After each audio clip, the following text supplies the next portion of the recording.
Bueno, ahora pasamos a la siguiente ponencia. Se titula ITS, Infecciones de Transmisión Sexual y Adolescentes, y será presentada por Cristina Epalza Ibarrondo. Es pediatra adjunta en la Unidad de Enfermedades Infecciosas del Hospital 12 de Octubre. Es miembro de Corispe y del Grupo de Trabajo de VIH-ITS de la Sociedad Española de Infectología Pediátrica, de la SEIP. Y en esta sociedad lidera el estudio ADO-ITS para estudiar las ITS en adolescentes en España entre 2018 y 2022. Además, está a punto de depositar ya su tesis sobre los nuevos diagnósticos de infección por el VIH en adolescentes en España. Adelante, Cristina. Gracias, Mar. Bueno, tengo que decir, voy a actualizar los datos, ya la he depositado la tesis, así que no puedo venir más ligera a daros esta presentación. Gracias por permitirme hablaros de esto, pero sobre todo gracias por traer a adolescentes a este congreso. Aquí sois muchos los expertos en diagnóstico, en tratamiento de ITS, pero lo más desafiante es hacer que esto llegue a los adolescentes, ¿no? Y es verdad que es una población un poquito no man's land, ni niños ni adultos. A veces dan un poquito hasta de pereza, ¿no?, encontrarnos un adolescente así en nuestra consulta, todavía más en urgencias a las 11 de la noche.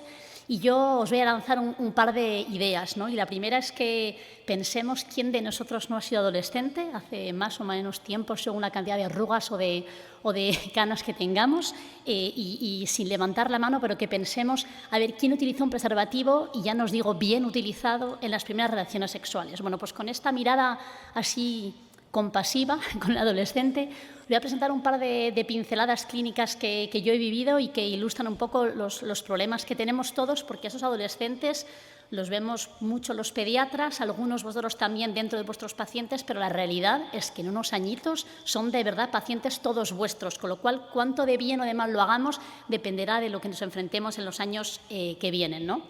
Y bueno, esta primera situación que os pinto, bastante habitual, una chica que viene a urgencias, tiene molestias vulvares, pasa varias visitas, que es urgencias pediátricas, urgencias de gine, urgencias pediátricas, nadie le diagnostica, ni le trata, ni le hace más test para este herpes vulvar que tiene, y al final en infecciosas acabemos conociéndolo porque viene con un cuadro clínico de apendicitis. Y cuando nos contactan por estos antecedentes que he tenido en los días previos, hacemos un estudio de ITS incluido en el líquido abdominal de esta apendicitis que se opera, porque tiene una imagen compatible con ella, y PAF, que tiene un gonococo por todas partes, ¿no? Y la realidad es que en esta anatomía patológica tenía una periapendicitis con inflamación desde fuera por esta enfermedad inflamatoria pélvica que tenía, y mirad cuántas oportunidades perdidas, ¿no?, en este recorrido de esta pobre chica. Y este caso es de un chico que vino a urgencias ya de adultos, porque a partir de los 16 años en nuestro centro les atienden en adultos con un cuadro clásico de una hepatitis. Se hicieron fenomenal las cosas y antes de darle de alta le hicieron unas serologías. Se hizo incluso una anamnesis sexual en la que este chico cuenta que tiene sexo con hombres, por supuesto siempre con protección. Cuando se obtiene el resultado unos días después de que es una hepatitis A, se amplían las serologías y es un VIH reactivo. Y me contacta la coordinadora de urgencias para decirme que no me tengo que preocupar, que ya ha contactado con el tío, que es su tutor legal, y ya le he informado de los resultados y que están ahora de camino a mi consulta. Y la verdad es que se me queda una cara como así, ¿no? No sé si hay algo que os choca, todo está fenomenal hecho hasta la última frase. Y la verdad es que os podéis imaginar esta primera consulta en la que al chico claramente le hemos traicionado en su confidencialidad, y esa primera consulta tan complicada en la que nos cuesta tanto ganarnos su confianza y que después de tiempo pasado a solas sin su tutor legal, porque tiene además 16 años, que es la edad de la mayoría sanitaria en España, pues conseguimos diagnosticar y manejar toda esta lista de ITS, confirmar su VIH, que además de presentación tardía.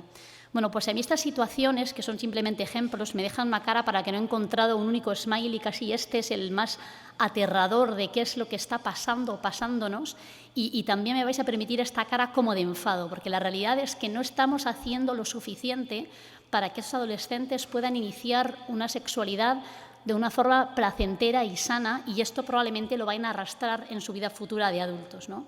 Y esto pasa evidentemente en España y en muchos lugares del mundo. Estos son unos mensajes del CDC en el que nos dicen cómo los adolescentes y los adultos jóvenes tienen un peso desproporcionado en las ITS, también en países en vías de desarrollo, y en nuestro país no es diferente, ¿no? Son las imágenes del último informe, en el que veis que los adolescentes y los menores de 25 años tienen un peso muy importante, pues aquí ilustrado en gonococo y en clamidia, pero ves que es que los de 15 y 19 años tienen tasas que se parecen mucho a los de 20 y tantos, 30 y tantos, ¿no? Que conocéis también, con lo cual no nos podemos dejar de lado, ¿no?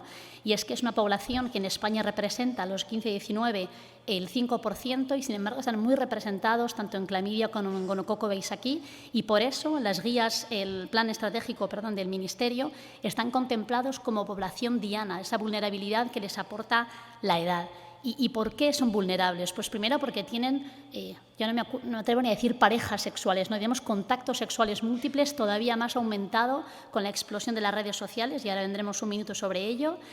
Porque en un sistema sanitario que no es el norteamericano, pero tampoco es muy accesible para un adolescente, ¿no? Imaginaos si uno tiene 14, 15, 17 años, la tarjeta sanitaria no la tienen ellos, hay que coger cita, que es algún proceso bastante complicado cuando uno tiene estas edades, además en horario en el que uno tiene clase.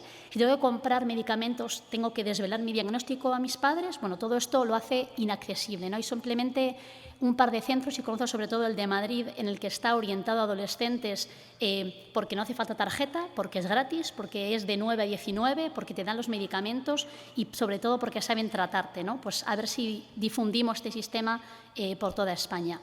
Porque hay factores biológicos que hacen que, sobre todo en mujeres jóvenes, la clamidia les sea más fácil infectarse, porque hay problemas muy importantes de confidencialidad, y esto es todo en nuestro tejado, no sabemos manejarles bien.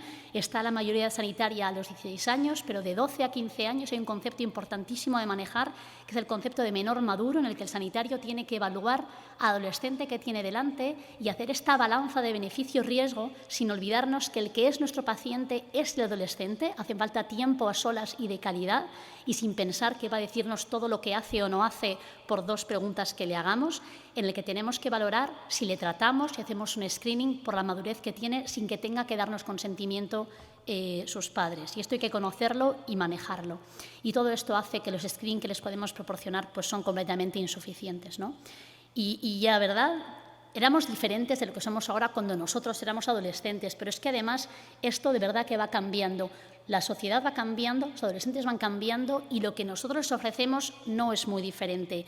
Y esto pasa porque empiezan a tener sexo con edades más tempranas, lo que hace que es una persona más vulnerable, con menos capacidad para hacerse respetar, la que está viviendo estas experiencias, porque hay una explosión de redes sociales. Yo os he puesto las que conozco, estoy súper desfasada, mis hijos me darían 1000 vueltas, pero la realidad es que esto multiplica de forma exponencial los contactos sociales, pero también sexuales, ¿no? Y sabéis lo dificilísimo que es, además, intentar hacer un poquitín de trazabilidad cuando no sabe ni el nombre de la persona con la que ha estado.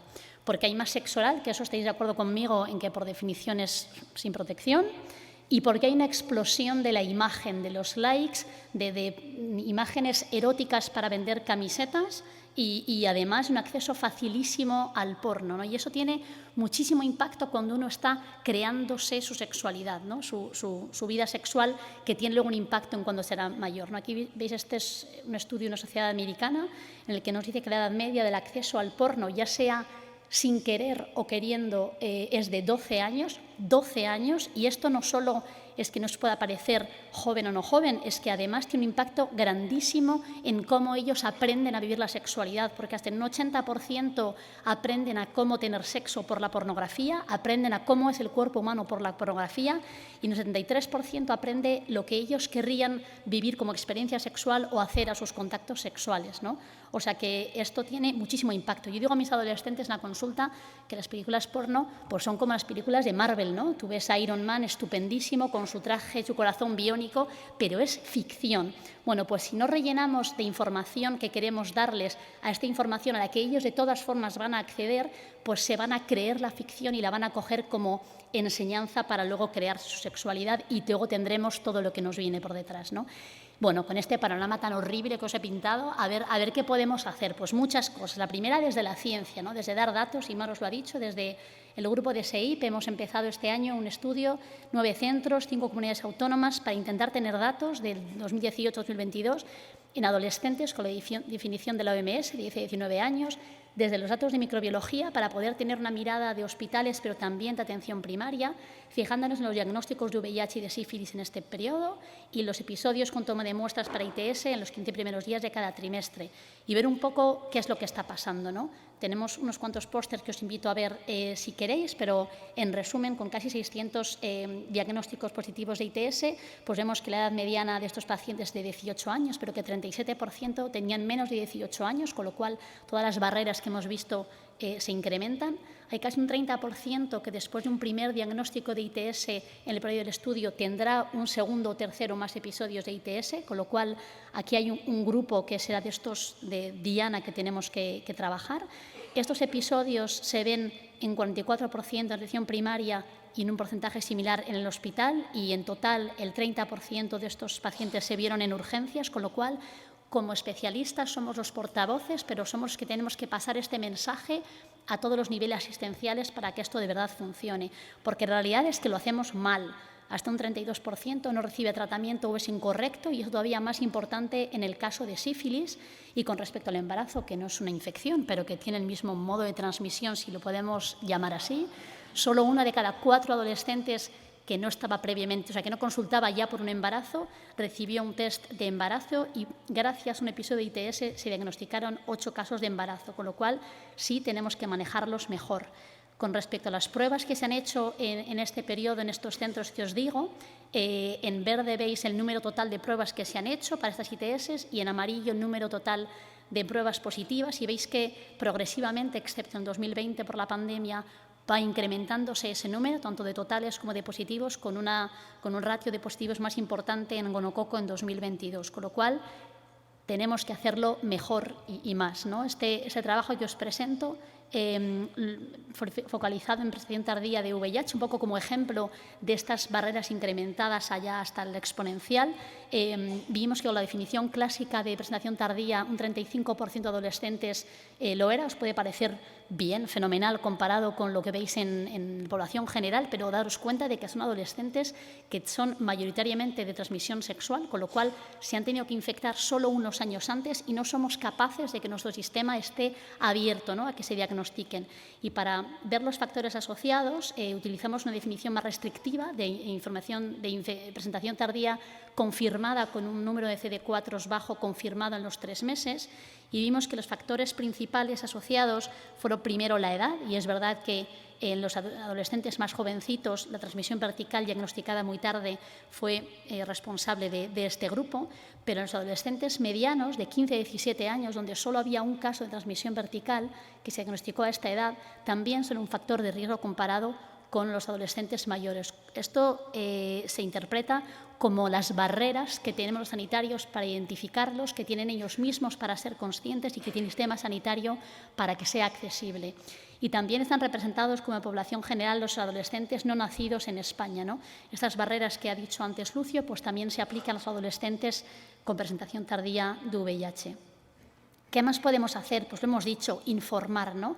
Informar a los adolescentes, esto que llamamos educación sexual integral, y esto no se puede empezar ni con 18, ni con 16, ni con 14, ¿no? Un poco lo asemejamos a cómo les enseñamos a alimentarse bien, pues desde la infancia, y esto tiene que pasar en el seno de las familias, tiene que pasar en los colegios, institutos y tiene que pasar en nuestras consultas. Y como casi no consulto a los adolescentes porque están sanísimos, pues habrá que hacerlo cuando vienen porque les duele la garganta, porque les duele un pie o por lo que sea. Y ahí sí que tenemos nosotros muchísimo que hacer. Y, por supuesto, tenemos que ocupar las redes sociales para que esta información sana y veraz les llegue, ¿no? Y además tendremos que formarnos en manejar mejor las ITS, pero también en abordar mejor a los adolescentes, ¿no? Y además están las profilaxis. No os he hablado mucho hoy de esto, pero que sepáis que en la cohorte que os he presentado antes, solo un adolescente recibía PrEP, cuando habéis visto que había una cantidad enorme de ITS, con lo cual el sistema que tiene actual la PrEP no funciona para los adolescentes. No es ninguna sorpresa. En la anticoncepción ya sabemos que la píldora que se toma todos los días no es lo que se receta a las adolescentes, con lo cual todos estos diferentes modelos tendrían que llegar para ellos, ¿no? Y ya un par de mensajes para acabar. Espero veros convencido de que sí, las ITS son relevantes en los adolescentes y además es lo que veréis mañana si seguís en este tema, y que además los temas de salud y las estrategias que estamos proponiéndoles no están adaptadas a lo que ellos necesitan.